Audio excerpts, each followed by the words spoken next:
اور پھر خصوصاً آج سے میسج چلنا شروع ہو جائیں گے، 15 شعبان آنے والی ہے، جانے انجانے میں نے آپ کی غیبت کی ہو تو مجھے معاف کر دیں۔ اب بھائی معافی میسیجز پہ ہوتی ہے، اور میسج اس کو بھی بھیج رہی ہیں جس بندے کی کبھی غیبت کی بھی نہ ہو۔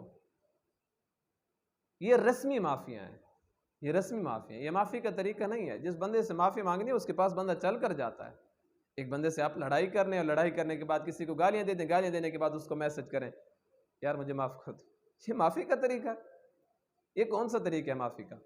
تو یہ رسمی معافیاں یہ نہیں ہے۔ دوسری بات کہ معافی جس سے مانگنی ہے اس کے پاس جائیں اور اسے کہیں کہ مجھے معاف کر دو، تو یہ رسمی معافیاں بھی چل پڑتی ہیں، خصوصاً سوشل میڈیا پہ ہوتی ہیں۔ گلی پہ ایک دوسرے کو ملیں گے تو سلام بھی نہیں کریں گے، گھر کے اندر اپنے چچا زاد بھائی، مامو زاد بھائی اور گھریلو رشتہ داروں کے ساتھ بات چیت اور سلام تک نہیں ہوگا۔ سوشل میڈیا پہ میسیجز چل رہے ہوں گے، واٹس ایپ پہ، میسنجر پہ اور ٹیکسٹ میسج پہ ایک دوسرے کو میسج کر رہے ہیں کہ مجھے معاف کر دو، 15 شعبان آنے والی ہے، اور اس رات اللہ رب العزت بندوں کی مغفرت فرماتے ہیں، لہٰذا آپ بھی مجھے معاف کر دو، لہٰذا اللہ تعالیٰ میری مغفرت فرما دے گا۔ یہ رسمی معافیوں کا سلسلہ چل پڑتا ہے۔